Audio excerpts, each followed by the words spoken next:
ಮಂತ್ರಾಲಯದಲ್ಲಿ ಕೊಡುವಂತ ಪ್ರಸಾದವನ್ನ ಪರಿಮಳ ಪ್ರಸಾದ ಅಂತ ಯಾಕೆ ಕರೀತಾರೆ? ನೋಡಿ, ಒಂದು ಸೋದೆ ವಾದಿರಾಜ ಮಠದಲ್ಲಿ ಹಯಗ್ರೀವ ಅಂತ ಹೆಸರಿದೆ ಒಂದು ಸ್ವೀಟಿಗೆ. ಇದೆಲ್ಲ ನಮ್ಮ ಹಿಂದೂ ಸಂಸ್ಕಾರಗಳು. ಒಂದು ರಾಯರ ಪ್ರಸಾದ, ಅದಕ್ಕೊಂದು ನಾಮಕರಣ ಮಾಡಬೇಕು.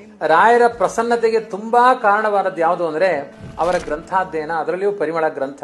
ರಾಯರ ವೃಂದಾವನದಲ್ಲಿ ವೇದವ್ಯಾಸದೇವರ ಸನ್ನಿಧಾನ ಇದೆ, ಜ್ಞಾನ ದೇವತೆಯವರು. ಆದ್ರಿಂದ ರಂಗ ನಿನ್ನೆಂಜಲ ಅಂಗೈಲಿ ಉಂಡು ರಾಜಾಂಗಣ ನುಡುಗುವ ಬಡವನಾನಲ್ಲದೆ ಅಂತ ದೇವರ ಮನೆಯ ಅಂಗಣದಲ್ಲಿ ಕಸಗುಡಿಸಿ, ಇವತ್ತು ಇನ್ನೂ ಒಂದು ನಿಮಗೆ ಸ್ವಾರಸ್ಯ ಹೇಳಬೇಕು, ಅತ್ಯಂತ ಶ್ರೀಮಂತರು, ಟೋಕನ್ ವ್ಯವಸ್ಥೆ ಇದೆ, 300 ಕಸಬರಿಕೆ ಇಟ್ಟಿರ್ತಾರೆ. ಒಂದೇ ಗಂಟೆ ಆ ಕಸಬರಿಗೆ ತಗೊಳ್ಳಿಕ್ಕೆ ಟೋಕನ್ ಇರುತ್ತೆ, ಕ್ಯೂ ನಿಂತಿರ್ತಾರೆ. ಕೆಲವರು ಕಸಬರಿಗೆ ಸಿಗಲ್ಲ, ರಾಯರ ಅಂಗಣ ಗುಡಿಸಬೇಕು ಅಂತ ಕಾಯ್ತಿರ್ತಾರೆ ಜನಗಳು. ಅಲ್ಲಿ ಕಸಬರಿಗೆ ತಗೊಂಡು ಮಂತ್ರಾಲಯ ಕಸ ಗುಡಿಸಿದ್ರೆ ನೂರಾರು ಕಷ್ಟಗಳು ಪರಿಹಾರ ಆಗಿಬಿಡುತ್ತೆ, ಕಸ ಗುಡಿಸಿದಂಗೆ ಹೋಗ್ಬಿಡುತ್ತೆ ಎನ್ನುವ ನಂಬಿಕೆಗಳಿದೆ. ಹಾಗಾಗಿ ಆ ಅಂಗಣದಲ್ಲಿ ಬಂದು ಆ ಪ್ರಸಾದವನ್ನು ತಿಂದವರಿಗೆ ವಿಶೇಷ ಅನುಗ್ರಹ ಆಗಲಿ. ರಾಯರಿಗೆ ತುಂಬಾ ಇಷ್ಟವಾದ ಗ್ರಂಥ ಪರಿಮಳ ಗ್ರಂಥ.